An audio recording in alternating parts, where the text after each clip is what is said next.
NCR की team पहुंची है पटौदी के एसडीएम कार्यालय पर, जहां पर कुछ लोग ज्ञापन देने के लिए आए हुए हैं। लेकिन ये लोग यहां पर बैठे हुए हैं धरना दे करके। पूछते हैं कि क्या कारण है जी जो आप धरना दे करके बैठे हुए हो यहाँ पर।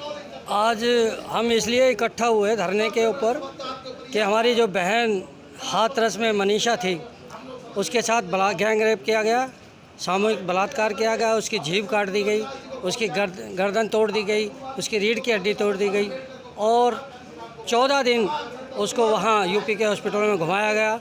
लास्ट में उसने अंतिम सांस अम्बेडकर सफदरजंग हॉस्पिटल में ली और उसकी डेड बॉडी भी उनके परिवार को ना दे करके अपराह्न सुबह 3 बजे उसका दाह संस्कार कर दिया पुलिस ने। तो आज हम महामहिम राष्ट्रपति जी को इनके बारे में ज्ञापन देने जा रहे हैं और हमारा विषय है बहन मनीषा के, वाल्मीकि के, दलित की बेटी के बलात्कारियों को फांसी देना। हमने मांग रखी है इसमें हमारी पहली मांग है कि इस मामले की ट्रायल के लिए फास्ट ट्रैक कोर्ट का गठन करके 30 दिन के अंदर अंदर सुनवाई की जाए और दोषियों को फांसी दी जाए। दूसरा है मनीषा के साथ घटित घटना सामूहिक बलात्कार एवं हत्या कलंकित दंडनीय भारतीय संहिता के अनुसार दुर्लभ और घृणित श्रेणी में आती है।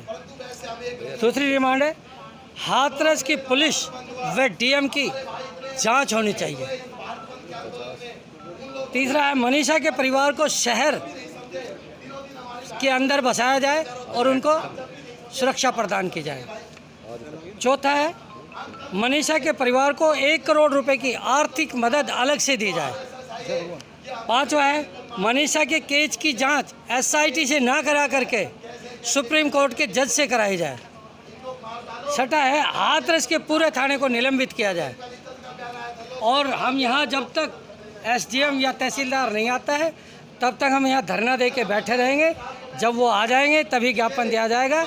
अगर नहीं आए तो चाहे हमें 2 दिन हो, चाहे 10 दिन हो, चाहे हमें इसको ताला लगाना पड़े, हम ताला भी लगा देंगे, चाहे हमें फिर कानून हाथ में क्यों ना लेकर कर लेना पड़े। आज हम जो है संविधान के दायरे में रहकर पटौदी एसडीएम कार्यालय में मनीषा जो हाथरस में जो कांड हुआ था उसको लेकर के राष्ट्रपति को ज्ञापन देने के लिए आए हुए हैं कुछ समाज के लोग। लेकिन यहाँ पर ना ही तहसीलदार है और ना ही एसडीएम है, जिस कारण से ये लोग धरने पर बैठ गए। क्योंकि राष्ट्रपति के पास जो ज्ञापन दिया जाता है वो किसी अधिकारी को नहीं दिया जा सकता, केवल और केवल जो है प्रशासनिक जो अधिकारी होते हैं उनको दिया जाता है। चलिए हम बात करते हैं। मैडम, क्या कारण है कि आप जो यहाँ पर धरने पर बैठे हुए, जबकि आप तो वो देने के लिए आए थे ज्ञापन? देखिए, पटौदी प्रशासन जो है मतलब एक तरीके से बीजेपी सरकार है, तो ये भी उन्हीं के इशारों पर है। जब भी हम यहाँ कोई ना कोई समस्या का मुद्दा देने मतलब ज्ञापन देने आते हैं तो हमेशा ही पटौदी प्रशासन जो है यहाँ नदारत रहता है, खाली रहता है। देखिए, जो ये सेवक जो बने बैठे हैं ये भी तो जनता के लिए बैठे हैं, लेकिन जनता के लिए इनकी कोई वो हम जनता के लिए बैठे ही नहीं है, ये सब छुट्टी पे चले जाते हैं। हमेशा हर बार यही होता है। आज हम मनीषा को लेकर ज्ञापन देने आए हैं, जो एक भारत देश में, जहाँ भारत देश एक सोने की चिड़िया कहलाता था, यहाँ बेटियों को पूजा जाता है। नवरात्रे अब आने वाले नवरात्रा, इनमें नवरात्रों में बेटियों की पूजा की जाती है। लेकिन ये बीजेपी सरकार ऐसी आई है जहां बेटियों को मतलब जानवरों से भी बदतर समझा जाता है। यहाँ बेटियों की कोई वैल्यू नहीं है। तो मैं यहाँ से जनता से सबसे कहना चाहूँगी कि आप सरकार के भरोसे ना रहें, सिर्फ अपनी बेटी की सुरक्षा अपने हाथों में लीजिए। क्योंकि जब आप अपनी बेटी को फूलन देवी बनाओगे, दुर्गा देवी बनाओगे, तब वो जाके अपनी रक्षा कर पाएगी। अन्यथा सरकार के हाथों। कितने टाइम में जो है वो ज्ञापन के लिए आपसे बात हुई है? ज्ञापन देखिए, यहाँ मैडम है डिप्टी सुप्रिटेंडेंट, वो कह रही हैं कि 10-15 मिनट में तहसीलदार आ जाएंगे। बाकी देखो आते हैं कि नहीं आते, मुझे तो नहीं लगता वो आएंगे। आपको कितना टाइम हो गया? हमें करीब यहाँ 1 से 2 घंटे हो गए बैठे हुए। करीबन 1.5 से 2 घंटे बैठे हैं यहाँ पर, ज्ञापन देने के लिए आए हुए हैं ये। लेकिन यहाँ पर ना ही तहसीलदार है, ना नायब तहसीलदार है, ना ही एसडीएम साहब हैं। क्योंकि ये बता रहे हैं कि एसडीएम साहब आप छुट्टी पर हैं और तहसीलदार साहब और नायब तहसीलदार साहब जो हैं वो यहाँ पर अभी हैं नहीं, किसी कारणवश गए हुए हैं। लेकिन डिप्टी सुप्रिटेंडेंट जो हैं उनको भी अधिकृत नहीं किया जा सकता, क्योंकि राष्ट्रपति के नाम जो है ज्ञापन सौंपा जा रहा है। हाँ जी, आपकी क्या डिमांड है? हम तो यही चाहते हैं एसडीएम साहब आए, उसको हम ज्ञापन दें और आगे से इस तरह का घिनौना अत्याचार ना होए, उसके लिए ऐसे पापियों के लिए तुरंत फांसी की सज़ा हो, तुरंत। मैं तो यही कहना चाहूँगा। इन लोगों की डिमांड है कि जिन्होंने भी ये कांड किया है, जिन लोग भी इस कांड में शामिल हैं, उनको फांसी की सज़ा होनी चाहिए और उनके जो हत्यारे हैं, जो 4 लोग पकड़े गए हैं, उनको फांसी की सज़ा के लिए आज यहाँ पर पटौदी के एसडीएम कार्यालय में कुछ सामाजिक संस्थान आए हुए हैं। इस अभी एक और जुलूस आया है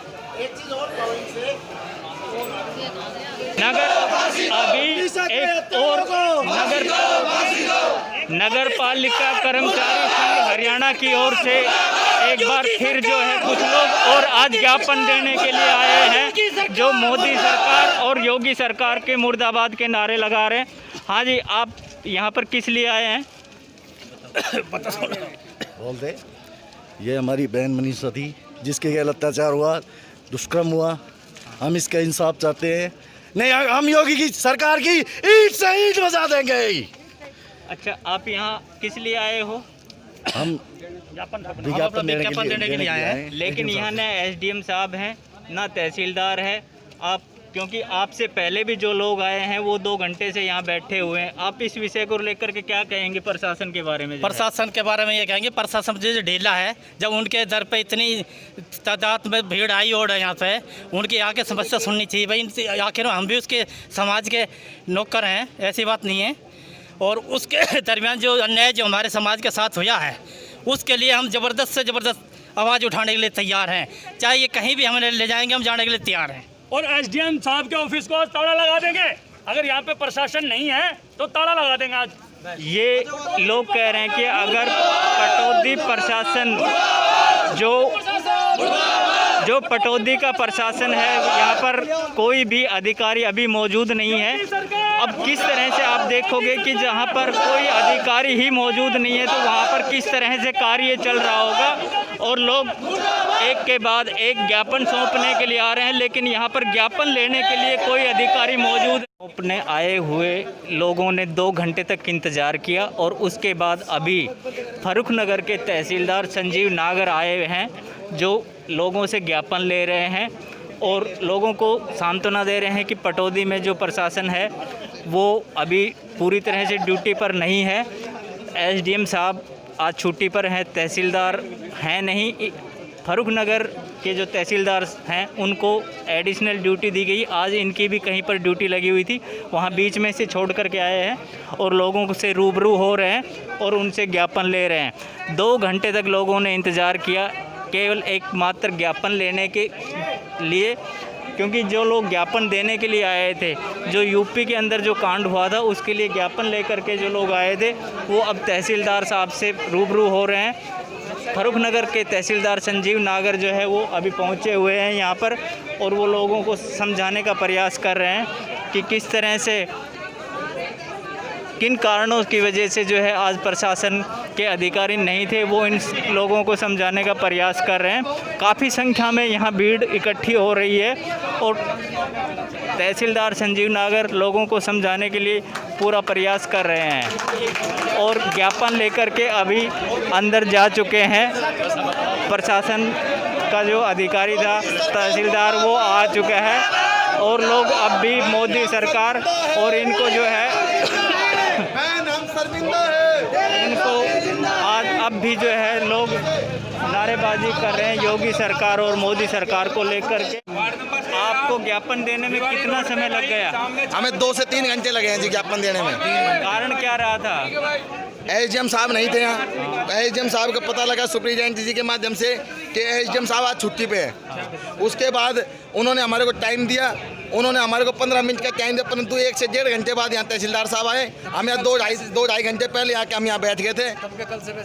और जो कि हमारे जो रामकिशन देवाड़िया जी हैं, उन्होंने कल एसडीएम साहब के व्हाट्सएप के माध्यम से उनको मैसेज दिया है कि उत्तर प्रदेश के हाथरस के अंदर एक दलित बेटी का जो बलात्कार कर उसका रेप कर उसको अपने मौत से जूझ गई, मतलब जो उनकी मौत हो गई, उसके माध्यम हम राष्ट्रपति जो रामनाथ कोविंद जी उनके पास एक ज्ञापन उनके नाम भेजेंगे एसडीएम साहब के माध्यम से। परंतु एसडीएम साहब को व्हाट्सएप के माध्यम से पता लगने के बाद भी एसडीएम साहब आज छुट्टी पर रहे। मतलब आज इस देश के अंदर और इस प्रदेश के अंदर दलितों की सुनवाई नहीं है इस सरकार के अंदर। ये आज जो इतना बड़ा जल्लूस निकल के आया है, इनके मन के अंदर एक दर्द है उस बहन के, उस बेटी के प्रति। आज इस बीजेपी की सरकार से सब लोग दुखी है, चाहे उसमें किसान हो, चाहे गरीब हो, चाहे मजदूर हो, चाहे कोई व्यापारी हो। आज दिनों दिन दलितों की बेटियों के साथ अपनी ज़बरदस्ती करने का जो षड्यंत्रकारी लोग हैं वो ज़बरदस्ती करते हैं, आज उनको बलात्कार करने का काम करते हैं। आज दलित की बेटी बीजेपी की सरकार में आज सुखी और चैन की नींद नहीं सो रही। आज सब लोग दुखी है इस बीजेपी की सरकार में। और हम इस सरकार से कहना चाहते हैं, इस देश के प्रधानमंत्री और उत्तर प्रदेश के मुख्यमंत्री से ये जनता जनार्दन कहना चाहते हैं, या तो अपनी इन नीतियों से बाज आ जाए, नहीं तो आने वाले चुनाव के अंदर ईंट का जवाब हम पत्थर से देने का काम करेंगे इस सरकार को। योगी सरकार मुर्दाबाद, मुर्दाबाद, मुर्दाबाद। इनका कहना है कि 2 घंटे के इंतजार के बाद हमने जो है वो ज्ञापन दिया है। अब देखो कि प्रशासन की कितनी बड़ी लापरवाही है कि पहले दिन, एक दिन पहले भी सूचित कर दिया था कि हम कल ज्ञापन लेकर के आएंगे, लेकिन उसके बावजूद भी प्रशासन का कोई भी अधिकारी यहाँ पर मौजूद नहीं था। मैं मीर सिंह के साथ राधे पंडित, 24 न्यूज़ NCR।